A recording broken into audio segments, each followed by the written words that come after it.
যখন আমরা নিয়ত করে বলি আলহামদুলিল্লাহি রাব্বিল আলামিন, আল্লাহ ডাক দিয়ে বলে হামিদানি ইয়া আবদি, বান্দা তুই আমার প্রশংসা করেছ।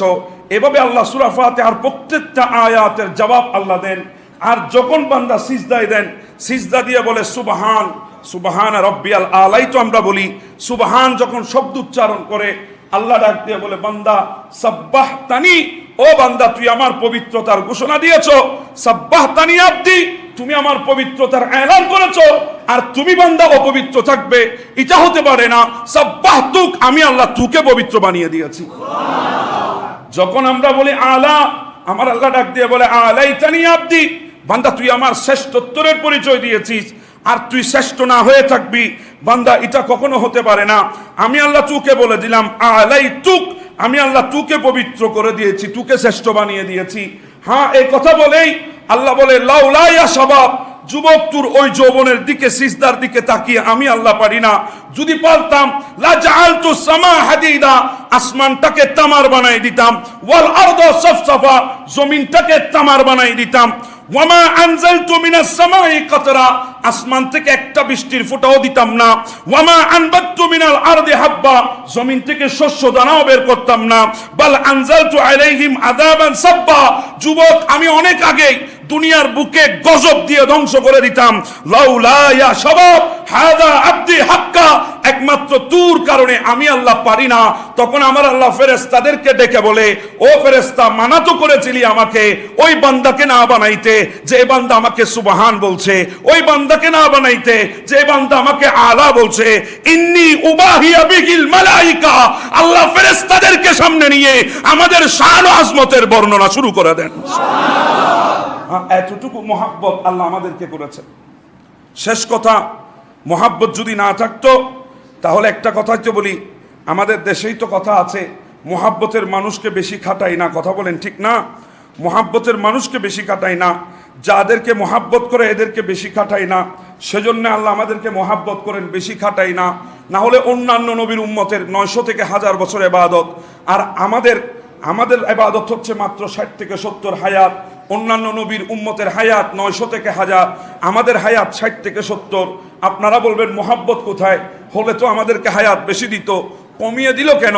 কারণ আল্লাহ আমাদেরকে মোহাব্বত করে, বেশি খাটাবে না। এই জন্য আমার আল্লাহ বলে বান্দা তোদেরকে বেশি দুনিয়ার বুকে রাখবো না, খাটাবো না, কষ্ট দেব না। 60-70ই কাফি হয়ে যাবে। ও বান্দা 60-70টা তোদের জন্য বেশি হয়ে গেছে, এটাই তোমাদের জন্য অতিরিক্ত হয়ে গেছে। এই জন্য আমি আল্লাহ রফিয়াল কলম সাব্বি হাত্তা ইয়াবলুগা, যতক্ষণ বালেগ হবে না ততক্ষণ আমি কলমকে তুলে রেখে দিয়েছি, তোমাদের গুনাহ লিখতে দেব না। তো বালেগ হতে সময় লাগে 14, 15, 16। আমাদের দেশে এই 14-15 বছরে কোন সন্তান বালেগ হওয়ার আগ পর্যন্ত আল্লাহ তার গুনাহ লিখতে কলমকে দেয় না।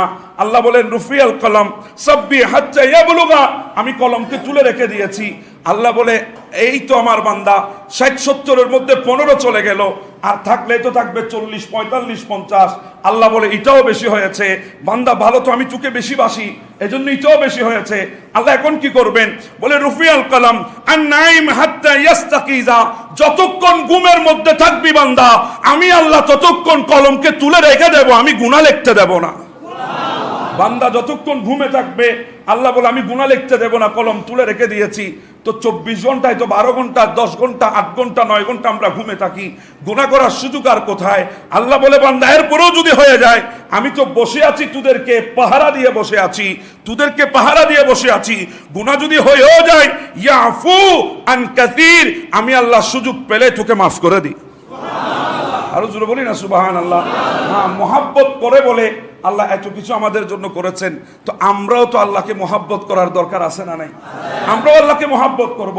তো আল্লাহকে মোহাব্বত করলে ওই বান্দার জুবান দিয়ে আল্লাহর প্রশংসা বের হবে, ওই বান্দার জুবান দিয়ে আল্লাহর জিকির বের হবে, ওই বান্দার হাঁটা চলা উঠা বসা সবগুলা দিন মোতাবেক হবে।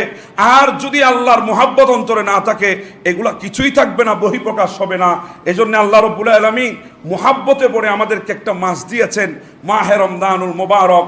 যেই মাসের লুবে পড়ে মুসা কালিমুল্লাহ দোয়া করেছেন, ইলাহি ইজআলনি নবিয়্যা তিলকাল উম্মতি, আমাকে আখিরি নবীর উম্মত হিসাবে কবুল করে নাও মালিক এই মাহে রমজান।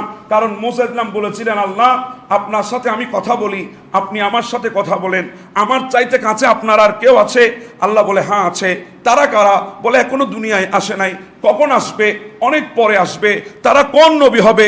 বলে কোনো নবী হবে না, আখিরি নবীর উম্মত হবে, আখিরি নবীর উম্মত হবে। আল্লাহ কি বলেন? বলে হ্যাঁ। বলে আমি আল্লাহ তাদেরকে একটা মাস দেব, মাহে রমজানুল মুবারক, একটা মাস। ওই মাসে সেহরি থেকে ইফতার পর্যন্ত 14, 15, 16 ঘন্টা পর্যন্ত না খেয়ে থাকবে।